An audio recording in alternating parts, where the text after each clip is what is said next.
Kimse yok değil mi? Tamam işte. Selamlar arkadaşlar. Bundan sonra haber arası dersimizi birlikte işleyeceğiz.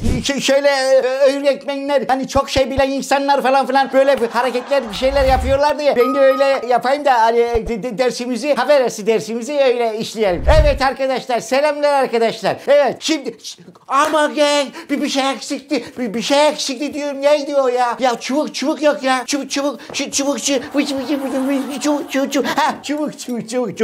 Çubuksuz olur mu ya? İşte çubuğum da büyüdü. Bu ne anlama geliyor? Ne demek oluyor bu sevgili arkadaşlar? Hemencecik hiç vakit kaybetmeden haberlere geç diyor çubuğum da bana arkadaşlar. İşte hemen haberlere geçiyoruz. Hemen bakıyorum çubuğu hareketlendiriyor. Böyle yapıyor değil mi? Böyle yapıyor. Evet hemen lap diye hemencecik ilk haberimize geçiyoruz, bakıyoruz. Ne diyor burada sevgili arkadaşlar? Öğrencilere saat zulmü ne zaman sona erecek diyor. Ne zaman diyor sona erecek? Ne zaman bitecek diyor. Ya sanırsam bu zulüm çok yakında bitecek ama insanlar o kadar korkunçlu bir halde sokaklara çıkmak zorunda kalıyor ki öğrenciler falan filan korkuyor ya. Her yer zifiri karanlık olduğu için hani nereden ne çıkacak, ne olacak, ne bitecek. Öğrenciler de çalışanlar da güne karanlıkta başlıyor. Okulun, iş yerinin yolu gün aydınlanmadan tutuluyor. Ben dahi amirim sabah mennan çatlak yerimiz neredesin falan diye seslendiğinde karga bokunu yemedin hemen kalkıyor. Böyle hazırda bekliyorum ya. Hava kapkaranlık. Tabii ki bu ne için oluyor? Amirime sordum. Diyor ki çok güzel diyor, para var diyor o işte diyor. Yani ekmek çok güzel çıkıyormuş o işte. Çünkü elektrik şirketleri ne yapıyormuş? Oradan güzel para kazanıyor. Neden diye sordum amirime. Amirim neden? Dedi ki ya dedi şimdi dedi karanlık ya dedi hava dedi zamanla dedi. Karanlık olduğundan dedi herkes dedi elektrikleri açıyor, o yüzden dedi daha fazla elektrik harcanmış oluyor dedi. Dolayısıyla elektrik şirketleri güzel indiragandi yapmış oluyorlar dedi. Bizde dedi öyle bir elektrik şirketi var ama vursak falan diye de böyle döner sermayeye bir şeyler katkı sağlayabilir miyiz diye böyle oturduk. Fikir teatisinde bulunduk, düşündük, taşıdık falan ama zamanla insan kendinde olmuyor ya. Hala gençlerle meslede uyuyan zavallı bebeler görüyorum ben ya. Çocuklar görüyorum, zavallı çocuklar. Amirime sordum, dedim ya dedim gerçekten dedim bunun faydası falan var mı diye ona sordum. O da dedi ki tabii ki dedi ya, olmaz olur mu ya dedi. Zaten amirime de sadece ben soru sorabiliyorum. Kimse soru soramıyor. Amirim de biliyorsunuz her şeyi biliyor. Kendisi ekonomisttir. Siyasetten anlar. Tarım ve çiftçiliğin dostudur. Hukuktan, siyasetten en iyi o bilir. Yani her şeyin kitabını kendisi yazdığından dolayı bu konuyu da o biliyor tabii ki. Aynı zamanda astronom. Uzaya da çıkmışlığı varmış yani. Bir gece rüyası da uzaya çıktığı söyleniyor ya. Uzaya çıkmış, dünyaya böyle bir yukarıdan falan filan bir bakmış. Ta uzaya kadar çıkmışken oralardan hala üzerinde yaşadığımız dünyanın sesini dinlemeye ne dersiniz? İşte bilim insanlarının kaydettiği dünyanın sesi. Ya AK Parti'ye vermeyin, günahınızı benim boyumda. AK Parti anamızı sikti gitti ya. Vallahi anamızı sikti ya. O yüzden de astronomik olayları falan filan kendisi çok iyi bilir. Ve dedim ki peki o zaman bunu dedim ne oluyor dedim, yani yararı faydası ne? Sevgili arkadaşlar biliyorsunuz ki güneş patlamaları oluyor ya. Buraya böyle güneş patlama. Şili'de çok daha artmış güneş patlaması.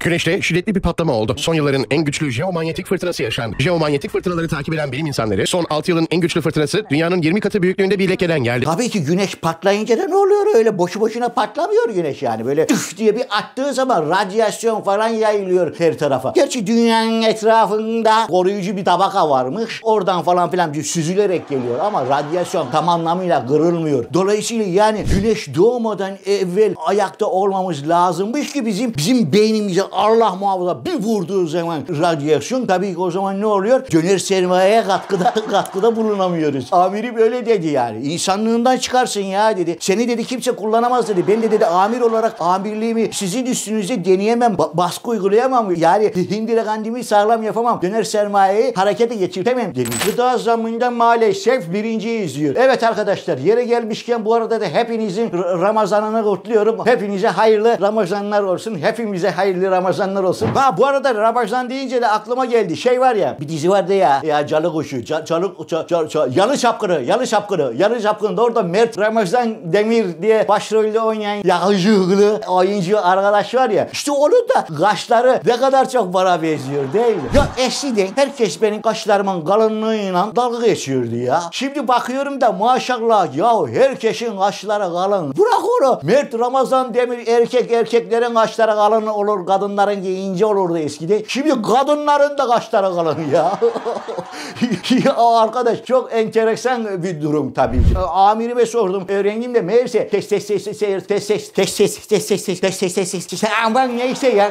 Evet ne diyor? Gıda zammında maalesef birinciyiz. Evet arkadaşlar gerçekten de çok korkunçlu durumda içindeyiz ya. Ekonomik olarak ben parayı daha böyle alıyorum. Daha cebime koymadan para böyle cüf diye birden duman şeklinde havaya uçup gidiyor ya.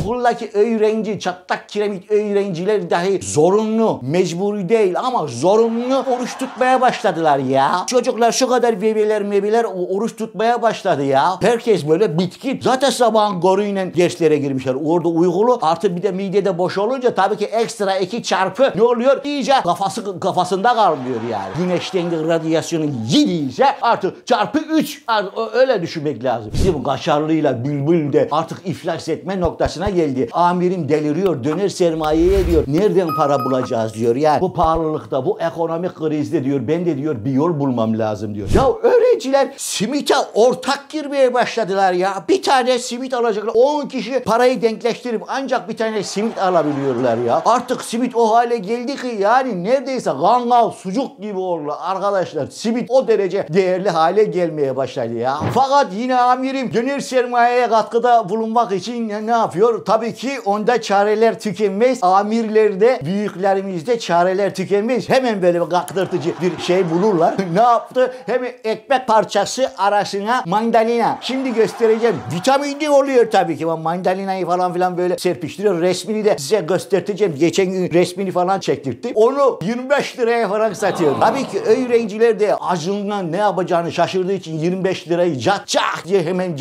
veriyor. Ama vitaminli ekmek yani öyle boşuna şey değil. Amirim de işini... Işıkları kim açtı ya? Alo kim var orada? Ama mekanın sahibi geldi arkadaşlar. Hadi o üstü çubuğu da bırakayım da.